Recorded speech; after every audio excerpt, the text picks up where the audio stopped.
call the meeting to order. We were just in executive session where we took roll. We'll start with the Pledge of Allegiance. Do we stand? I pledge allegiance to the flag of the United States of America and to the republic for which it stands, one nation, under God, indivisible, liberty and justice for all. Mike, can you read our statement concerning open public meetings? Public notice of this meeting pursuant to the Open Public Meetings Act has been given by the Superintendent of Schools in the following manner. On January 10th, 2020, notice of this meeting was posted on the interior of the school administration offices, 1 Lincoln Ave, Haddonfield. Written notice was submitted and filed with the Haddonfield Borough Clerk, and notices were faxed to the Courier Post and mailed to the Retrospect newspaper. Thanks, Mike. Okay, so welcome to our work session. We're going to need someone to motion out of exec. Okay.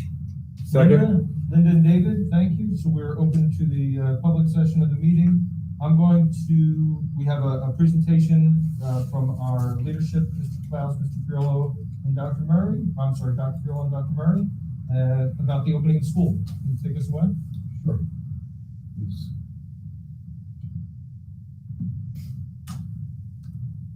Just want to spend a little bit of time talking about the most unique school opening. We've been saying that forever in our lifetime, and hopefully the last time it'll look anything like this. So if we go through, I'm going to give a general overview. Dr. Pirlo is going to talk about operations, and then Dr. Murray is going to talk about the academic aspect of it. As I simply stated, I think it went very well, maybe as well as it could have gone.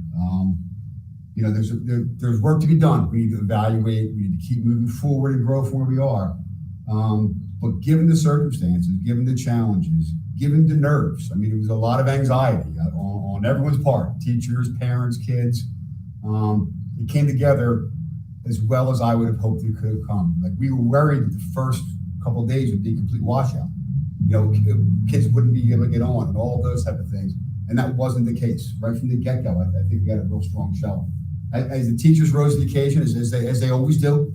And what I saw, because I spent a lot of time the first week, and I'm still trying to spend more time in the buildings, they constructed meaningful engagement, academic engagement, but also social emotional engagement. The point, and I heard this over and over again, the virtual kids felt like they were part of the class. They were welcomed in. The teachers were calling on them. They were asking questions. They were participating. I think somewhere in the back of my mind, you wonder how engaged those students are going to be. Walking around the first week or two, it was only 2 weeks, they were engaged. They're part of this, and I got that feedback from kids and from parents.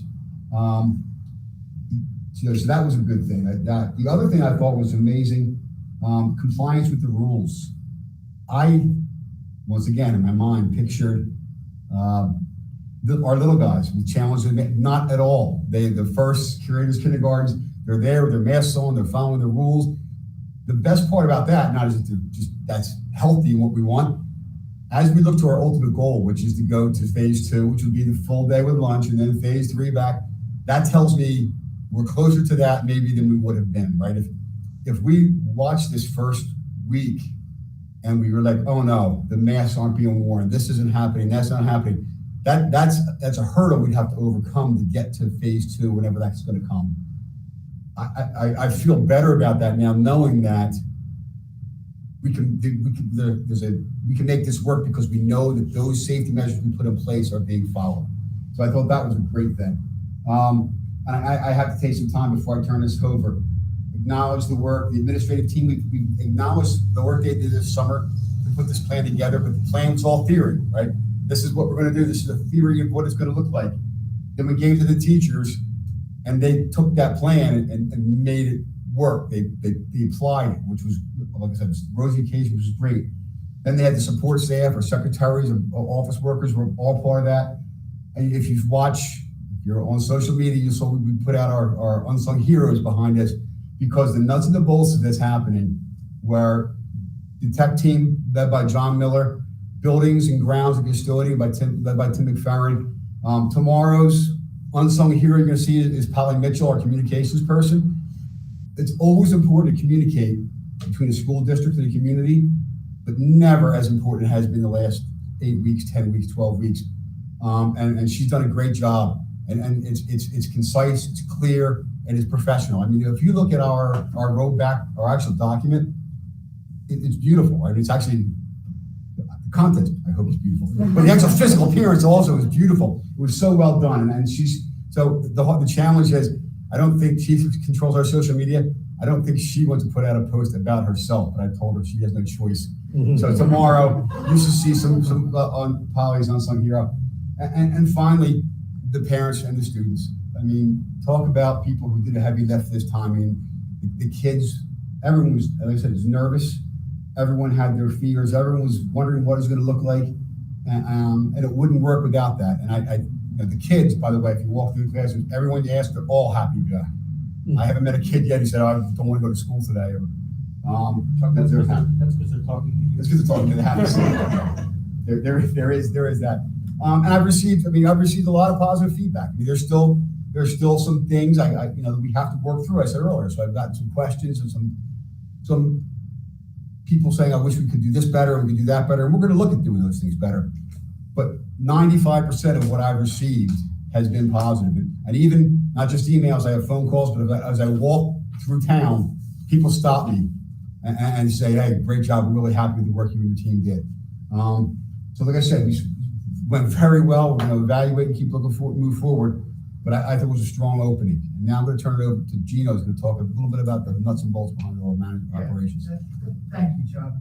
I'm going to start with the old adage that even if you're on the right track, you'll get run over if you just sit there. And that's really the approach that we are all taking. We're happy with the way things have started, but certainly not resting on our laurels and taking any deep breaths just yet. And a lot of credit goes to our faculty and staff. They've done a tremendous job these first 2 weeks. So I'm just going to talk about some metrics and some highlights regarding operations that I want to share.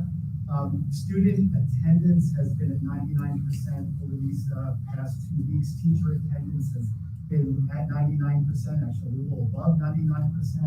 That has been tremendous and a testament to the dedication of our faculty and staff. Student nurse visits, something we are keeping a close eye on, monitoring how often students are going down and what kind of things that they're being seen for. There have been 129 nurse visits over the first 2 weeks. Actually, there have been a lot more than 129. I filtered some of the data. I took out sports physical related things. So don't take this to think that, because our nurses will see this, or wait a second, I've had a lot more than 129 visits. Filtered it out for physical visits and students with a chronic medical condition that may require them to see a nurse like 5 times in a day. So looking at things like having a stomach ache, a runny nose, being sent down for those kinds of reasons. And out of those 129 visits, only 8 students have been sent home. And that really speaks to the job that our parents are doing and the level of seriousness with which they're taking that daily questionnaire. We have a 97% completion rate, and that's the average over the first 2 weeks.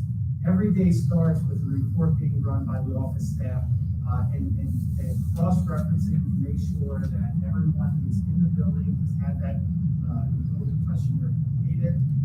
So we're really happy with the way that's going from an operational perspective. Next slide. As Chuck talked about, student and staff mask wearing compliance has been much better than expected. And I too have been very impressed in walking around even our early childhood classes. There are a couple of areas in our preschool classes that students who are having a challenging time keeping their mask on. We are working very closely with our child study team, the teachers, and those parents to help address those things as they come up. We did provide an updated guidance on our mask guidance. That notice went out last week to actually just a little more prescriptive regarding the use of gaiter masks or masks with a valve on them. We'll be officially updating that on our website tomorrow. But again, as a reminder, those are not recommended, and we're taking the added step that when our temperature takers do see students with those masks coming into the building, they're being asked to remove that and being provided with a disposable mask. I would say that this is anecdotal from Chuck and I, our visits over these first couple weeks. Maybe 5 or 6 of those gator masks, and maybe as many masks with those valves. So by and large, our parents did a great job prepping their students and being prepared with the right kind of equipment. One of the things we learned, we did notice that particularly during dismissal, we're seeing a lot of students, as soon as they come out, take the mask off, and they're in a lot of, they're congregating in groups. So aside from verbal reminders that are happening in the building, we just ordered lawn signs. We ordered 100 of them as a social distancing reminder that will be put throughout the district, just to provide that additional reminder. We made an adjustment to our temperature taking process, which, by the way, has been significantly more efficient than we anticipated. We envisioned long lines delayed to the start of school.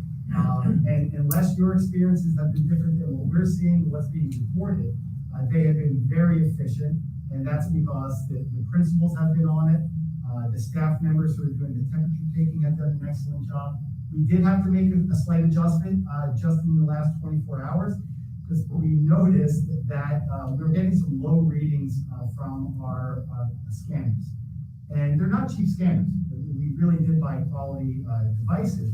However, they have an operating temperature externally between something like 58 and 140 degrees. And a couple days ago, we had really cold. It was colder than that when the day started. So the readings were off a little bit.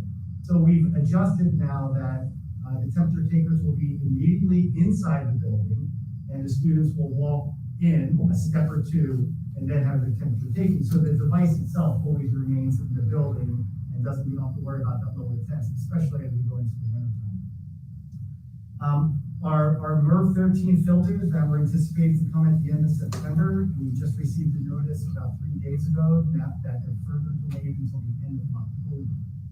So that has been pushed back a month, and that's something we are continuing to closely monitor. We are really strongly communicating messages to all of our faculty and staff to open windows. One of the things we learned that, especially during those humid days, some classrooms had their wall fans on, and that is, we conferred back with our medical team, and that is not recommended. That just circulates, push dead air around. So our teachers have received that well. We'll continue with that messaging. And we have come to the conclusion after a lot of review, a lot of discussion with Dr. Natikia, discussion with her consulting physician, who's the head of infectious disease at Jefferson University, at Jefferson Hospital, that we are going to purchase air purifiers for workspaces that don't have access to fresh air through windows.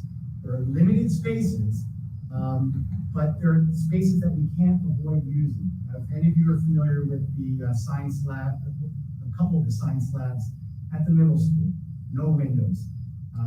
We can't move those classrooms anywhere else, so we will be purchasing air filtration systems for those rooms. I'm currently working with Tim Ferrin on that addition. And then finally, technology. And again, Chuck talked about the job that John and his team have done. It's been nothing short of miraculous. Over the past 2 weeks, 0 reported network outages. There was a concern. We fielded a lot of questions leading up to this school year. If everybody is live streaming, if everyone is recording, what will our wireless capabilities be? That was the first question I asked John. When we started hunkering down in around mid-July, John never wavered in the confidence that this was going to work, and thus far it has. And I credit John and his team to that. We have had 2 brief, I wouldn't call them outages, as much as access issues that were on the end of Google. It wasn't internal. They were widely reported throughout the country, I assume. Finally, we loaned 600 devices to families. And as of last week, the wait list was clear. So every family who has requested a device has a device. And then finally, tech tickets from August 24th through September 17th. So we have an automated tech response system. So when teachers, administrators, whomever has a tech issue, they fill out a form online, submit it to John and his team. They have serviced 938 tickets that have been reported since August 24th. 97% have been resolved. And again, we're talking about a team of 4 or 5 guys who really work hard, and we're really proud of the way things have started. Thank you. And that doesn't count the emails and the text messages that John gets on the daily from me. I'd like to talk about academics. The focus is teamwork, rapid learning, and baseline data and assessment. Just wanted to give you a snapshot of what's been happening. You may have seen a couple of these pictures before. One of the things I'm most excited about is the team culture that is just so obvious and it's blooming everywhere you look. This is a picture of Miranda Yanayak helping a student. She's from Lizzie with the mask lanyard. And when I complimented her on it, she was really quick to say, I got this idea from Deb Adams. And this is also happening in Central School. Parents are chipping in team culture ways. Tricia Bickhart has this same type of lanyard going and has given Central teachers a lot of these. It's just one example of the many that I've seen of expertise sharing. Just a very generous culture. You would think that everyone would be in survival mode, but the first instinct seems to be to try to share what they have. And this is an example of rapid learning. Chuck and Gina both talked about, the live streaming aspect. Put it into practice in the classroom. We were nervous because it's a heavy lift. If you look at this image, it's Megan Schneider and Erin Wolf is helping her assist to make sure that she's reaching the students in the classroom and also the kids who are online. There were a couple of glitches because there were some tech company glitches. These tech companies are experiencing a growth spurt that you would, be shocked. So a lot of them are having glitches here and there, and the teachers had to really adapt very quickly. And I just wanted to point out that, any kind of smoothness is kind of a miracle in light of some of the constraints that they were faced with. So managing a hybrid classroom is really pretty difficult. This is on the left is Daria Resnick. She's using her study hall to try to practice some social emotional. She's getting the kids using, team kind of play. And then on the right is Kellyanne Haney. And this isn't the picture that I grabbed, but I saw her teaching her young students how to practice turning the microphone off and on. And so she's engaging the kids at home with the kids in the classroom. She has the kids in the classroom going up and introducing them to the kids who are at home. So it's really kind of remarkable how quickly these teachers were able to adapt to this tremendously different environment. Just-in-time learning is another theme that I think is pretty exciting. It's kind of what we want in professional development. And from a number of different angles, administrators, technology coaches, teachers just looking to share with each other, we're creating these little 1 to 2 minute technology, this is Shannon Simkis. She used Jenny Gregory's learning platform to demonstrate, she had a couple of teachers say, my Google Classroom is getting clogged up and I want to figure out how to deal with it. And Shannon quickly used Jenny Gregory's, classroom as a model to explain how you can clean up your Google Classroom. This is Jen Harding. Just a really, this probably took a good amount of time, but it's very bite-sized for the teachers. So it's like a minute-long thing where you can pick up this new, strategy, this new way to do something in class. And this is just a sampling of the many examples. You know that we also have a new district technology coach, Darby Mallory. She's been sending out, this is a really nice infographic that she created. She has a calendar where teachers can sign up for support. She hit the ground running the very first day. She delivered professional development on different technology tools. So the wraparound supports are pretty strong for the teachers, but it's also coming from the ground up. Outdoor learning was kind of exciting, has been kind of exciting. This is a picture of Corinne Welsh holding an outside class. Lots of different classes have been held outside, and that takes planning and it takes, help from the principals, the teachers, really have to think a lot about what's gonna be different in the classroom outside. And so I think it's commendable that they did that. So looking to the future, our top goals are to focus on data and assessment. You probably know that Linkit, the schools have been administering Linkit, the first benchmark, this week. And next Wednesday, we're going to be analyzing that data. So we're looking to get baseline data to see how our kids are doing. We're doing it, the Linkit itself is only for the tested grades, but we're gonna be gathering data from all of, K to 12 to determine what that baseline is. We're hoping to move away from the seat time mentality. As you know, time is different in this environment, and so time is very precious, and teacher time, student collaboration time is very precious, and so we want to start to focus on formative assessment. Benchmarks are great, but formative assessment is where it's at, because that's the more culturally responsive way to be. You're meeting the learner, you're challenging the learner where they are. So it's harder to do, and it takes a lot of professional development. It's based on standards, so there's always a goal to reach up to.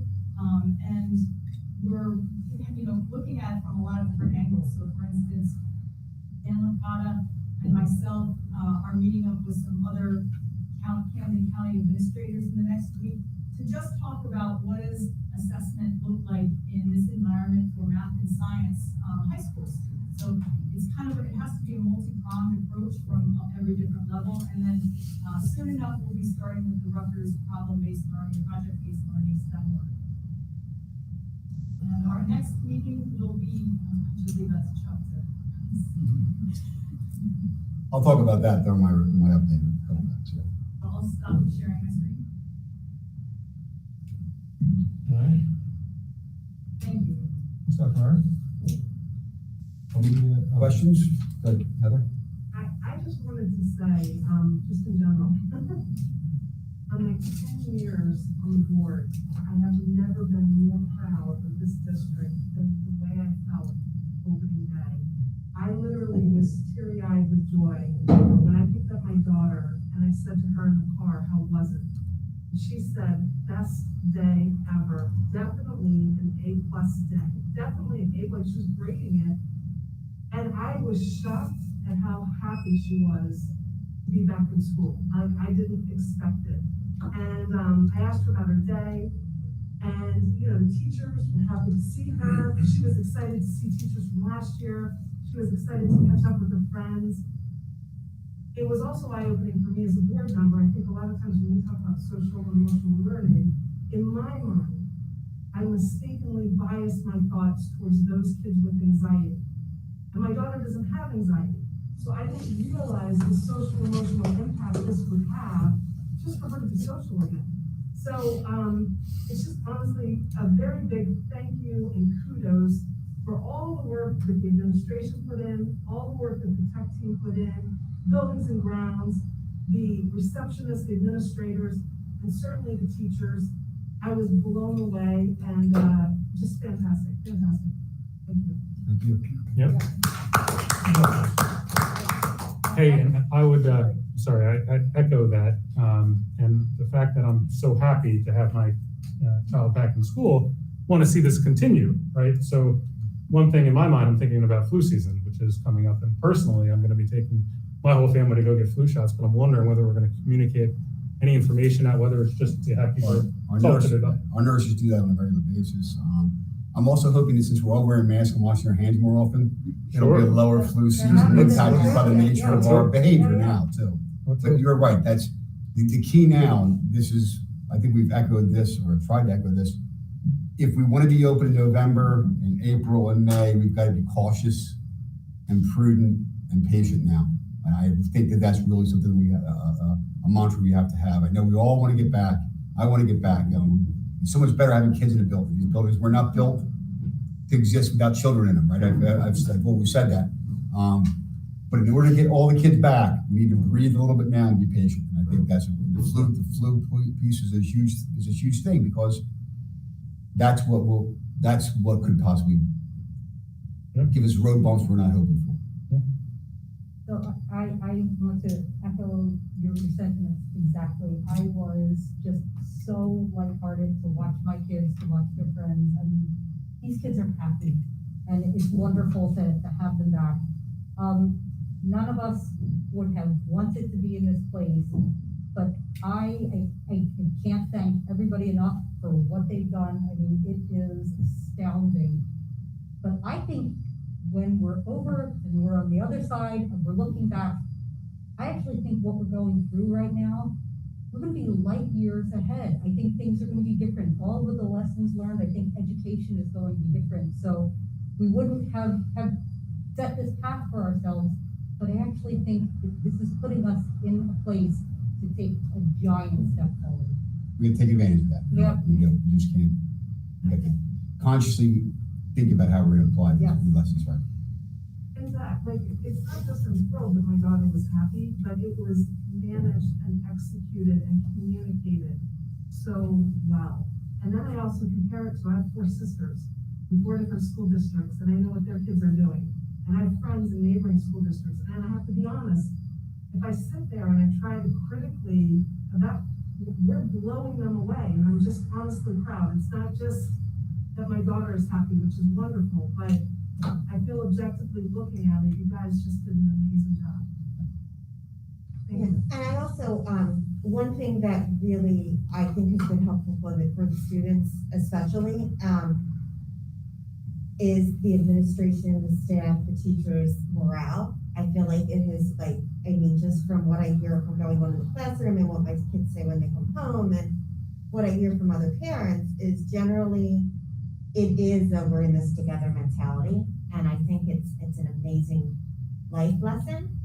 And I think that it also, I think that speaks to why they're so happy to be here. I think the morale has been great, and I think that can't be underplayed in a school district, especially in a time of crisis in the world. I think it's been great. You guys really did a great job. Thank you to the teachers, staff, and to keep moving forward in addition to that is amazing. So some of the things like Colleen was talking about curricular-wise and that we are still doing the LinkedIn. I think it's a great testament to everyone's hard work. So thank you. Oh, great. So we'll do our board committee reports now, and then we'll hear from Mr. Cross again on his update. Dave, with the curriculum update? No, curriculum, the next meeting is next week. So we'll update at the public meeting, the action meeting next time. Okay. Susan, do you have give an update for us? Yeah, we met this week, finance and facilities. We had quite a few things that we covered. We talked initially about the idea of the child study team, expanding them from 10 months to 12-month employees. And that's something that administration is going to pursue to see if that would be beneficial. We talked about the capital improvement projects, and in the future, what we want to do. There are some initiatives that Tammy brought about the high school about a robotics lab. The issue right now is that the feeling of the committee was with the economic uncertainties that we need to just prioritize on capital maintenance first. Right now, Dude Solutions is finishing up their capital maintenance plan for the district. We'll be able to forecast out accurately for 5 years. Take a look, see what that is, see where we are, see what the state budget is after October. So while we acknowledge that that's an important thing to pursue, we want to have a more holistic view of the district to do it. We looked at HET wants to put a sign at the track to commemorate the Baker Field. So we had to look at that and had some suggestions on that. Unfortunately, there's continuing problems with the underground chilled water line to the B-wing, the new constructions. So the bad news is it's a little bit discerning that it's the second time. The good news is it's warranty work. So that's being worked on. The vestibule's almost complete. The camera's up and running. From a financial note, good and bad news. Good news is, and I think it's on the agenda tonight, about the bond refinancing. So we'll be saving money there. The bad news is the tuition funds, our funds from tuition students are down. Last year, we had $240,000. This year, $182,000 due to 24 less tuition students than we budgeted. But the good news is that Mike is, as always, conservative in our budget. So the shortfall is only $17,000. So that's the good news on there. The last thing we talked about is we had an earthquake a couple of weeks ago. But Tim and his crew, ever on it, went around looking for cracks and all good. So that's it from the facilities and finance world. Thanks, Susan. Any questions for Susan?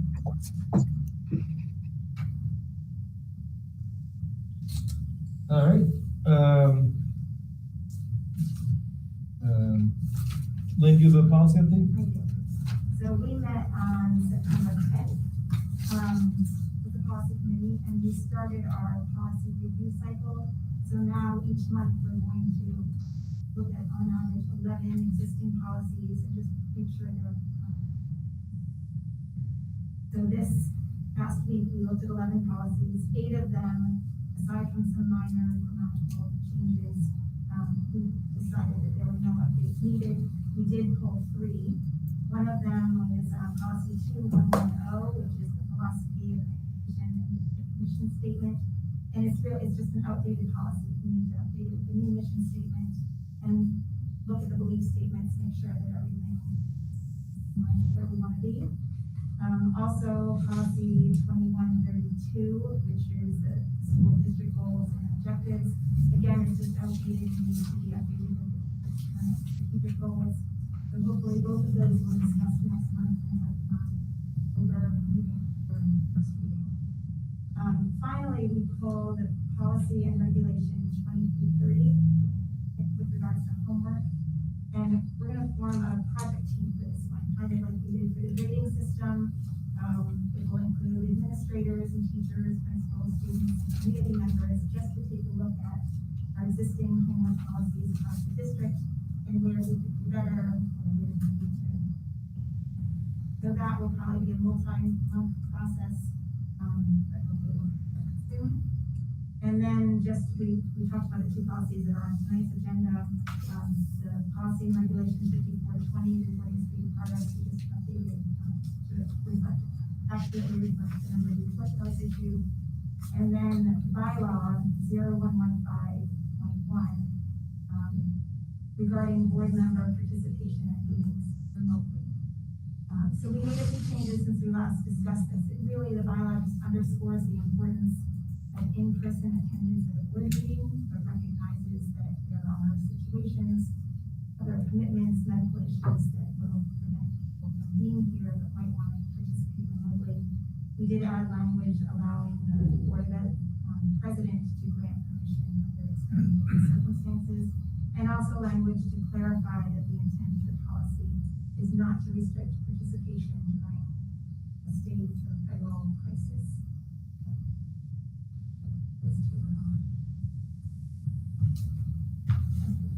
Thanks, Lynn. Questions for Lynn? Next week, we're getting an update on our district goals, so that will fit with our policy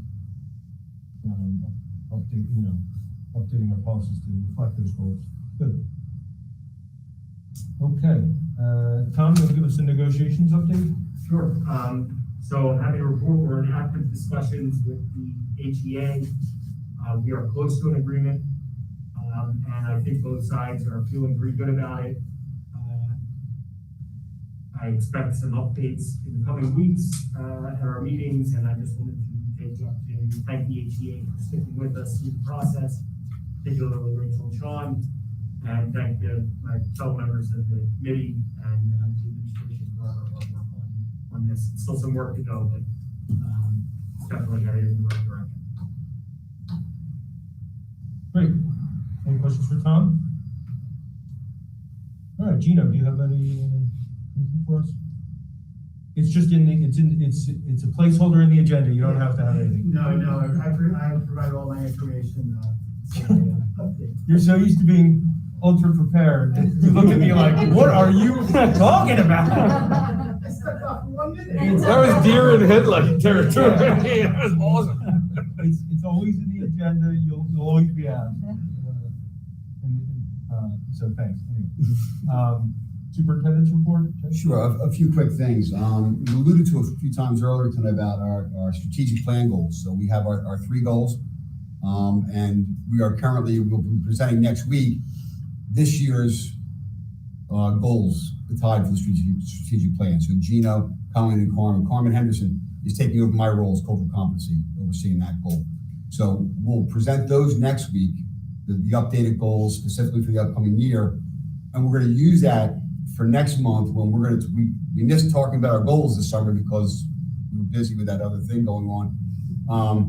So we're going to take that as a springboard to the October meeting where we're going to discuss the board goals and how they relate with our strategic plan. So, in what should be happening is we have our 3 strategic plan goals.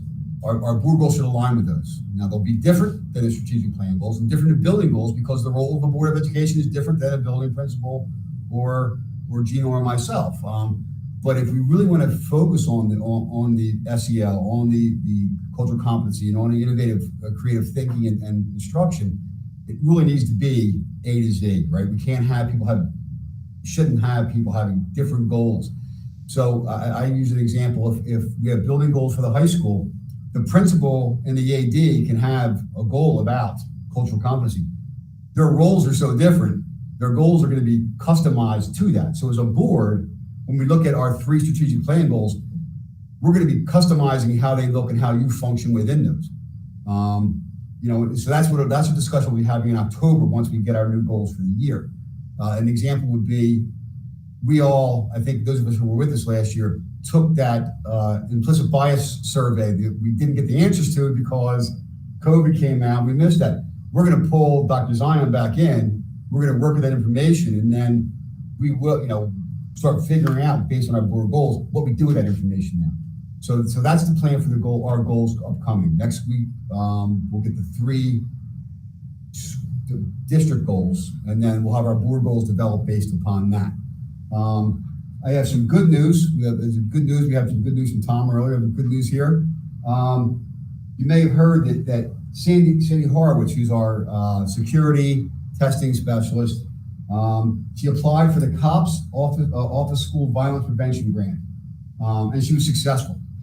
So within this grant, she identified 3 major projects to complete over the next 3 years. One would be a lockdown notification system. So what this is there'll be alarms, but much like you have fire alarms, there'll be alarms to pull for in case there's an invader in the school, an active shooter. There'll be ways to access from every classroom. We're talking about maybe personal devices. And it immediately will lock doors. It will have warnings go off like a fire alarm. They'll have lights on the outside and immediately warn the police. It'll be state of the art. So notification, time is everything in this, right? Our police station is half a mile from all of our schools. You're saving seconds, which in the worst case scenario of a shooter saves lives. So that's one of the projects. The other is a camera system, and then the third is ballistic glazing, ballistic film on all of our first floor windows. Those 3 projects would total just about $840,000 to do them and do them well. This grant that Sandy put in is going to get us $500,000, so $500,000 toward those projects over the next 3 years. We're going to be in for $340,000 if my math is right. I was an English teacher, so I use those round numbers. But that's in the area of what we'd spend on security on a normal year. So Sandy, I know Sandy's on the screen. I can see her here. I cannot tell you. Yeah, congratulations, Sandy. So helpful. I can't tell you how many times I was leaving my office last year, and Sandy was sitting at her desk looking over this grant. I think the book must have been 1,000 pages. It was like War and Peace, going through the detail involved in it, and she did a fantastic job. So great job by Sandy. I told her yesterday she's now my #1 grant writer, so she's going to be ready for that coming up in the future. But in addition to Sandy's great work in this grant, I've been here for. You want to say anything, Sandy? By the way, you should say. Well, thank you for the kind words, Chuck. I was very, very pleased, elated, as a matter of fact, to be successful like this and to get the maximum award. $500,000 was the most that you could get in applying for this grant. And I think the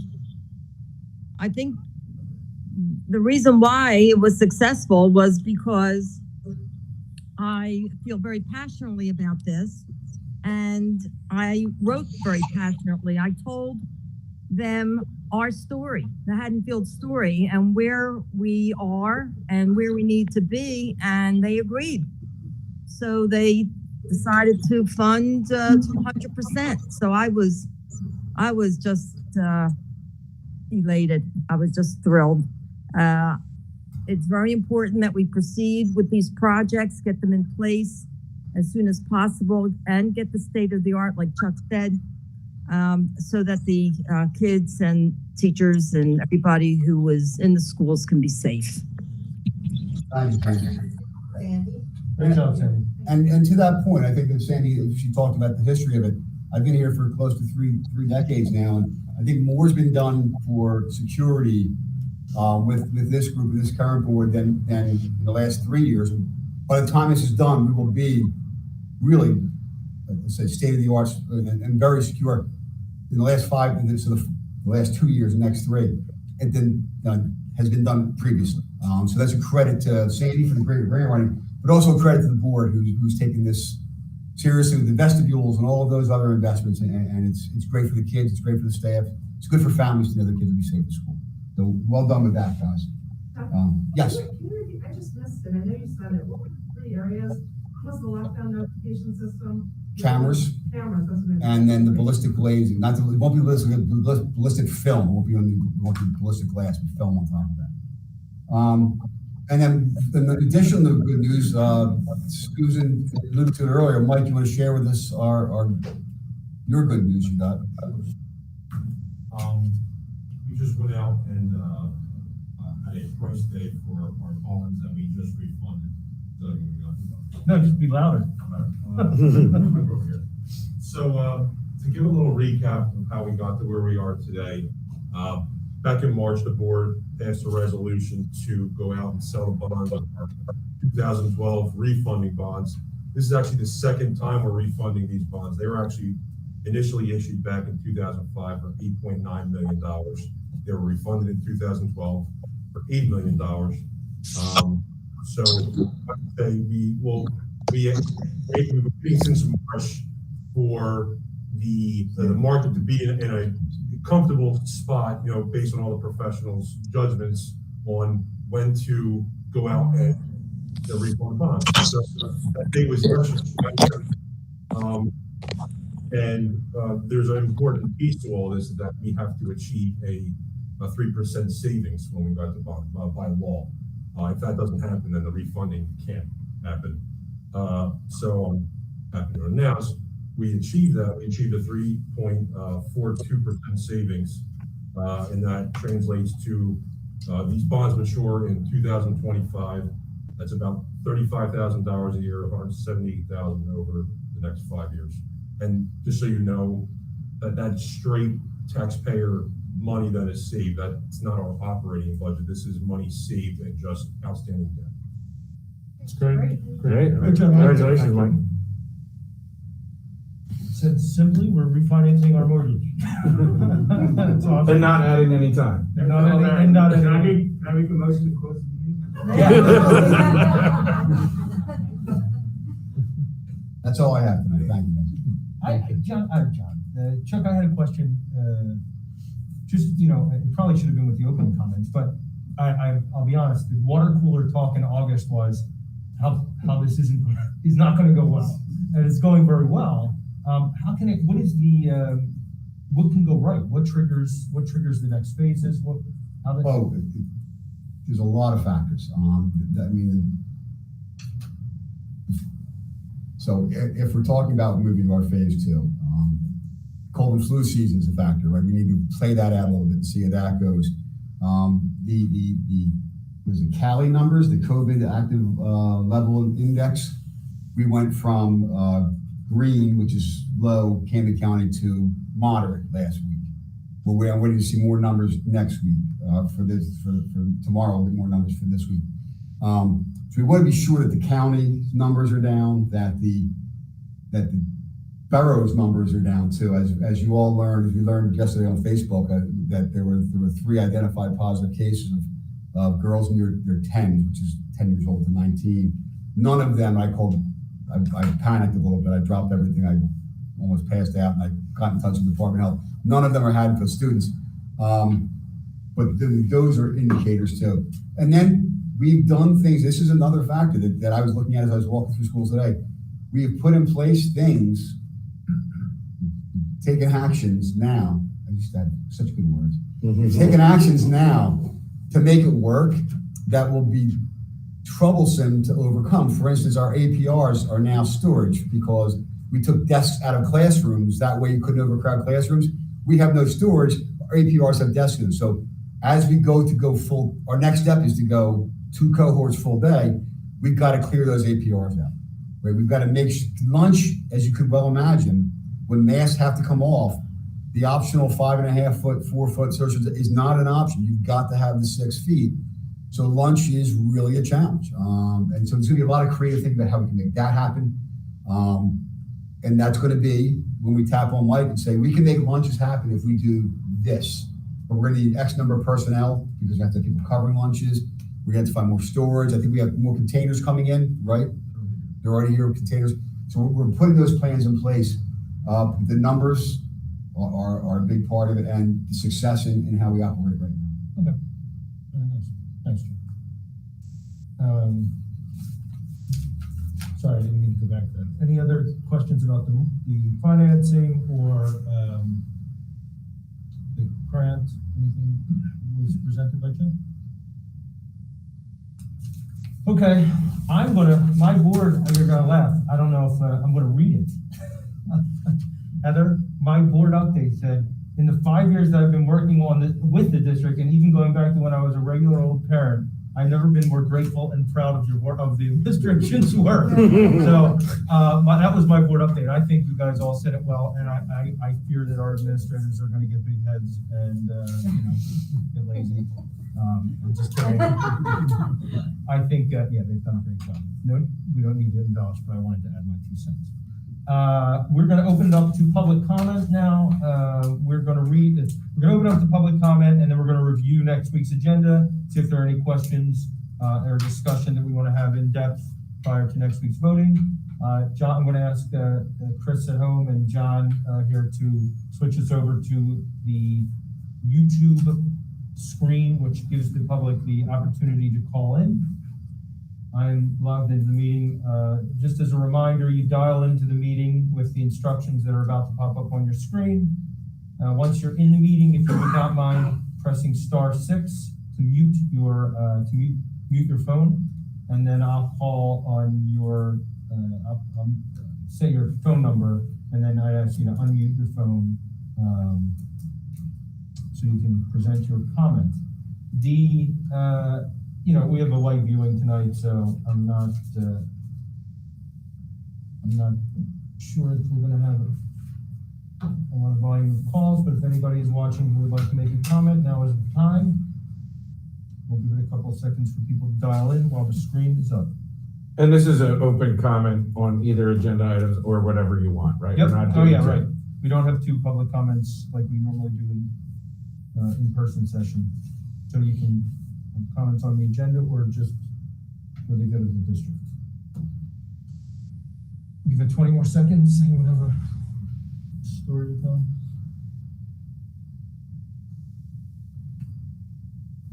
Okay, not seeing anyone join. We're gonna close public comments.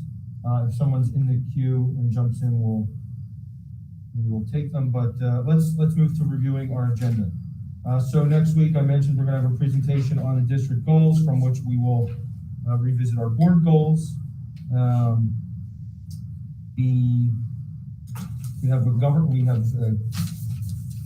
going to be passing for first reading a couple of one policy and 2 policies for second reading. Anything on 17 you want to discuss on those policies? Yeah, Go ahead. no, please, Linda. I just have, I just want some clarification on the board member, participating using electronic device. So it says that the device has to be pre-approved by the BOE. Just out of curiosity, what kind of devices would not be approved? I was going there too, Linda. I think it's really the ability to use or like to call in. It's not the device, the issue, it's the calling in and not being. If you're participating remotely. So it says that the device pre-approved by the Board of Education. Can you tell us which paragraph? It's in the second paragraph. Board member must have their participation in a board meeting using an electronic device pre-approved, It's the participation. not the device. Not the device. Okay. And then the other thing is this 5 days. I am going to assume that if you're going to make your best effort, but if something happened and there was an emergency and you still wanted to participate and it was that That's why same we day. added the extenuating. Yeah, okay. I just wanted to understand the logic. Just I know you might have some other thoughts, but since this is on my committee, Please. one of the main things that, the committee added is highlighted in yellow. It's the very last sentence on page 2. And I appreciate that it was added. I'd actually like to tweak it slightly, and I'm not sure if what I want to say meets the needs, but it reads, the policy is not intended to restrict board members' participations during declared state or federal emergencies. And I'm contemplating sticking in one word or changing it, and I'm going to stick in remote in front of participation. So the policy is not intended to restrict board members' remote participation. Basically, the thing is if any one of us didn't feel well tonight, 5 minutes before the meeting started, you don't need approval, and if you can't reach the president, you can just stay home. And so the point that was supposed to, the sentence is supposed to be making, is that this policy only applies in non-federal emergency situations. So this policy is for a future need, but it wouldn't even be applicable for tonight. So if someone has a sick family member and doesn't show up for multiple board meetings in a row, they probably should let, the board president and vice president know, or even other board members, but they don't have to. This is not going to, so I don't know if that last sentence captures that or not, but for me, it's not that we're just restricting their participation, it's that they can. Yeah, you can add in that word, and you can also add in notwithstanding anything in the foregoing. You can make it crystal clear. So what do you want to add to that? Your one word is fine, it'll do the job, yeah. Okay.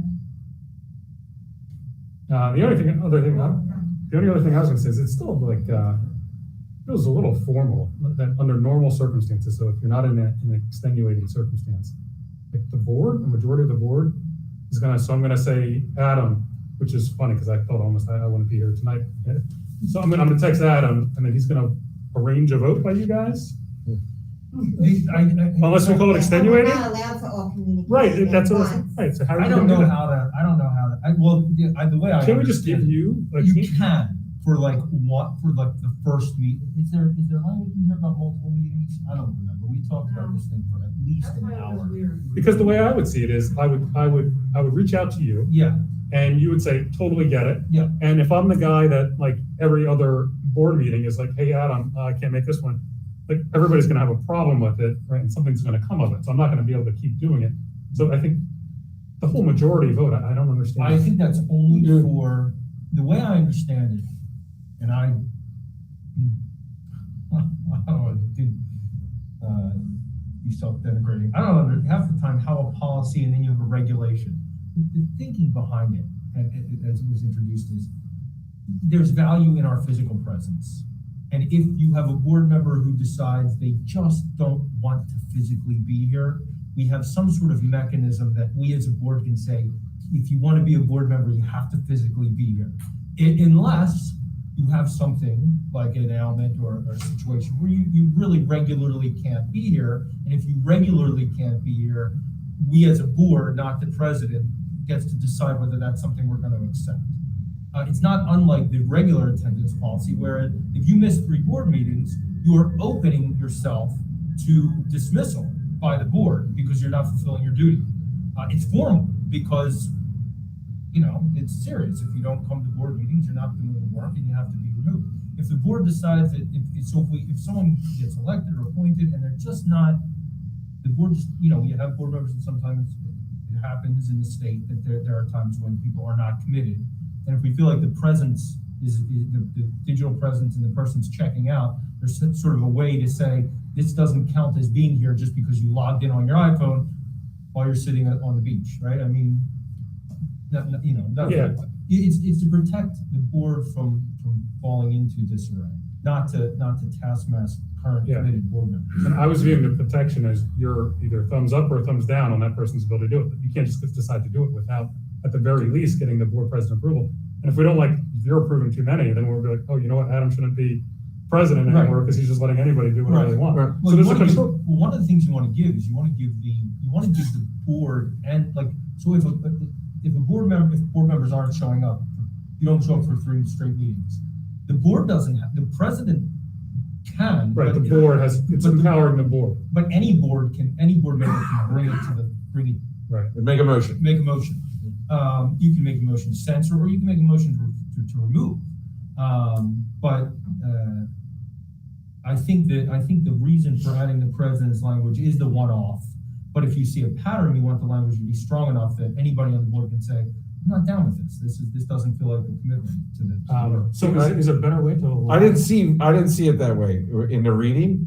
I saw it, and because we are not allowed to communicate outside of a public meeting, that we would have to create a vote to accept that person into the meeting on the night in question.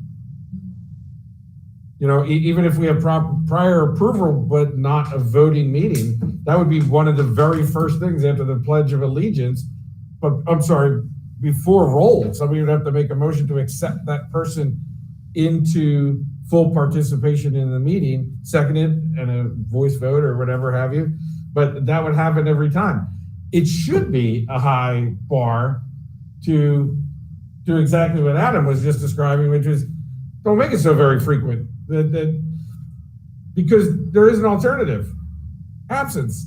It happens. And that's why we need a majority of the board, not the entirety of the board to make decisions, because life gets in the way sometimes. But if you really do want to participate and you're going to be out and you ask the president, I think it's pretty reasonable for the board to make a motion to second and a voice vote to accept that person into full participation in the meeting that night.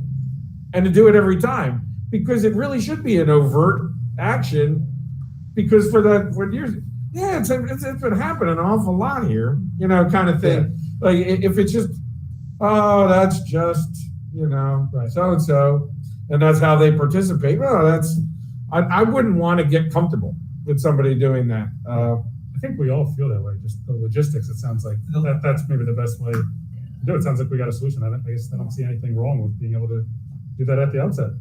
Yeah, because it says the board president will present the request to the board. It's not like an email 3 days before. Okay. He could bring it up right at the beginning of the meeting and say, you're in or you're not. Right.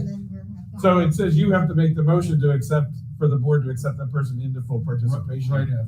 Right. Well, we'd probably have to re-roll. We'd have to do roll. Yes. Physically here. Right. Yes. Right. And then vote for the person who is Not, right? Yeah, that's right. It's kind of just like when you seat new board members, right? So you take a vote of the people on the board, and then you take another vote to accept them onto the board. So this would just be that one-off acceptance. We already have precedent on the workflow, so to speak. I don't know if I'm misunderstanding you, but the way this is written, so if I know I can't be here at next week's meeting, I needed to write, if I know I have like a long-standing letter, I would write Adam 5 days before today's meeting, and at this meeting, you all would say it was fine for me, next week's meeting, participate remotely. Oh, see, I didn't read it that way. And the reason was every effort should be made to provide the written request at least 5 business days before the board meeting. Before the board meeting, prior to the board meeting, Oh, see, I would strike the prior to the board meeting part then. Well, there's a part of this equation that, Gina, there's a part of the equation, hold on one second. Adam. There's a part of the equation that is, there's a technology aspect that ideally you want to give notice so that the team can set up. Oh, that's a different discussion for a different night. It's not an issue, but it can be, but once we go back to normal, it would be an issue to have someone. Well, except if we want to make that change and call it the next normal, not back to old normal, that we did. Okay, so I'm gonna be really honest here. Former president of the Civic Association, the guy that recorded stuff for like 8 years for them, it's a pain in the rear. And I think that if we as a board make a commitment for ourselves and future boards, that we do live stream our meetings from now on. But that's why I said it's not a discussion for tonight. But I was planning on bringing that up in some committee somewhere. Might as well do it tonight. I think we should make a commitment that this is a way to get more participation for people. It gets the recording thing that we have no problem with. It memorializes it so that we provide the recording. You know what the Civic Association does right now is they actually just rip the download from YouTube and then they host it too, which is fine. You know, but I think if we want to make a commitment to the community that we will stream meetings, well then we will set it up every time anyway. This is a really good way to meet. I mean, It's great for the community. Yeah, it's great for the I community. think there are people that come out to the meetings. I think that there are people who would love to be there, but for, I've got soccer, I've got this, and maybe I can't be there and I don't want to walk in the middle, but I'd love to be able to get home and log on. I think it's a good thing for the community. I think, yeah, I mean, there's a whole conversation about public comment. I think it's still gonna have to be in person. Oh, I agree with that. I agree with that too, yes. I agree with that. Once we're back to. Yeah. But we can discuss that down the road, because I have different thoughts on public comment. Yeah, and that's what I said. It's not something we need to discuss tonight, Right. the mechanism of that, just as. I wanted to bring us back to the policy. I think if we wanted to put it to rest, to move it to second reading, there's a couple of easy changes real quick. So based on, I'm gonna backtrack to Lynn's first comment about that device, and I go to that sentence.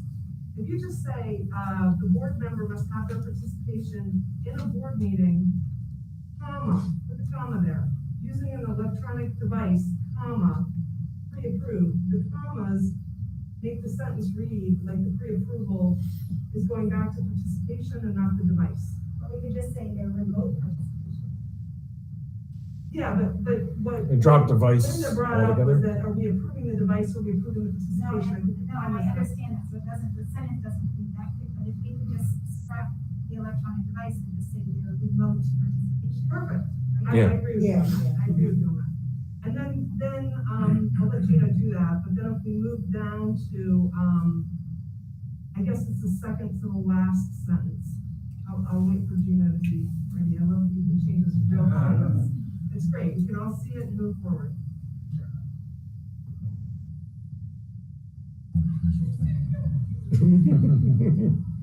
Thank you, Gina. Now it's just using the electronic. Yeah, not that. We want the pre-approved. It's the using the electronic device phrase that you want to scratch.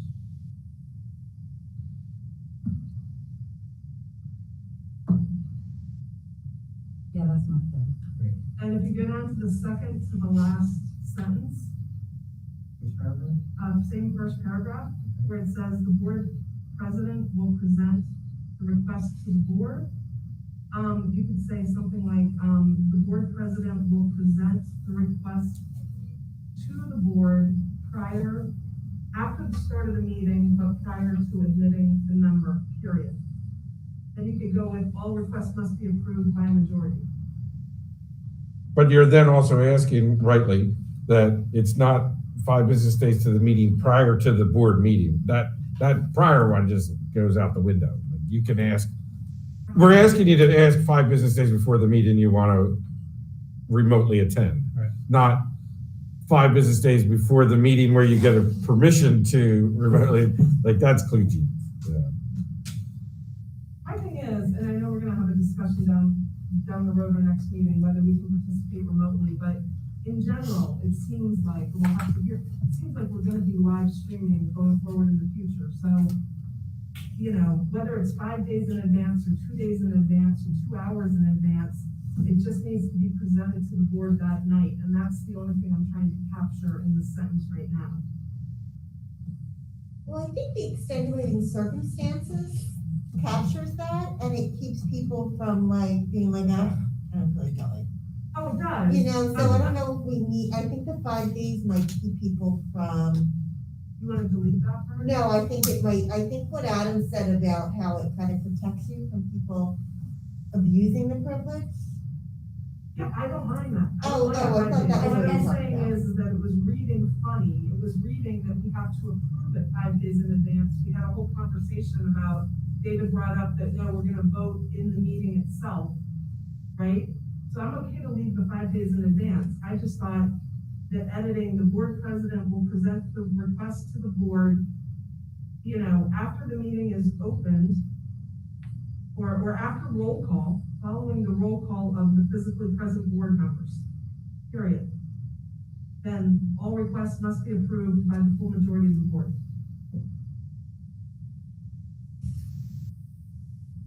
Make it a problem.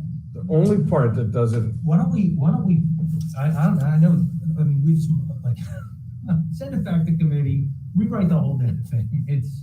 This might be good, but I mean, it's just, it's very close, yeah, it's close. yeah, but wordsmithing is, Yeah. I think you know, it's, yeah, I think it's. it's the wordsmithing, language, not like, the- it's not the fitting of the word. I honestly don't understand the reasoning behind it. I feel much better. about- No, I think a substantial part of the conversation, Yeah. yeah, but wordsmithing is just probably something better to do offline. Sorry. I know we struck out the executive session part. But, I don't know. where is that, Dave? What do you think? It's the very last part, about the optional side about, board members should not be permitted to participate in an executive session or vote on any matter of the board meeting through the use that was discussed in executive session. Actually. You shouldn't vote on anything you haven't been part of the discussion of anyway, that's how I abstain. That's a little different because that does, I don't think by normal stance, we would be setting up equipment in an executive session for remote participation, just on the off chance somebody does want, not like a public meeting where we'd be offering it primarily as another way to engage the community. There's also security issues there too. I mean, we've had to deal with certain circumstances with the pandemic, but I agree with that. I think We discuss contracts and students in executive session. And, you know, every effort is to not use names, but I wouldn't, I would be more comfortable if we put that back.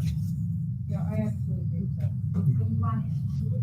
I would want it included. I was just saying executive session is an in-person experience. I agree. So it's going back to committee. Well, Ray, you said that earlier. I say that because I see validity in what you're suggesting, but I also have some things that concern me about it. I just need to marinate on it. So I'd love Sure. to discuss it in committee.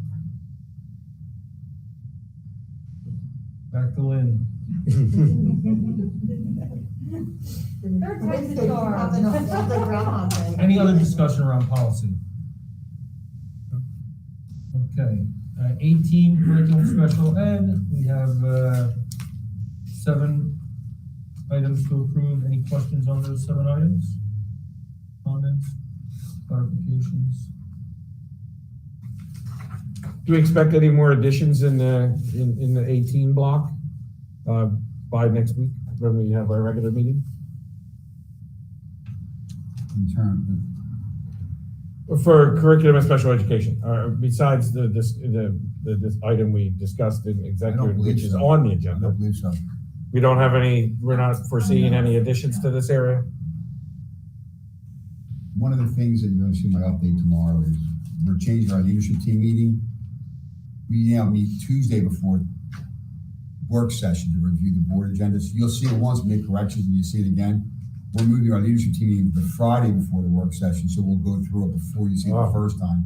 So the first time you see it is gonna be as close as we can at that point in time and make it where it is. I know it's frustrating because you get it released on Friday, we change a bunch of stuff on Tuesday, and you come back here on Thursday, it's different. So we are making that change from our point of view, from our stance, so you'll see a cleaner, agenda, you know. I will tip my hat to Maureen Isles. She was always a stickler for it. Don't surprise us, give us at least 2 days to read something. You know, so she was the one that had asked in the last update on that, was with the 48-hour rule. But this sounds even better. Okay, personnel, anything, on the personnel updates? 19? Okay, business, and finance recommendations? When will we be getting the, Mike, when will we be getting the actual approval of the, new rate? Probably the October meeting. October, okay, great. Any other questions? Okay, minutes, any questions about the minutes as they were written? Great, any items for consideration? All right, you want a motion to adjourn? Motion. Linda and Justin, I think Justin was first. All right, we're adjourned, thank you. Thank you, everyone. Good night. Good night. Good night, Susan.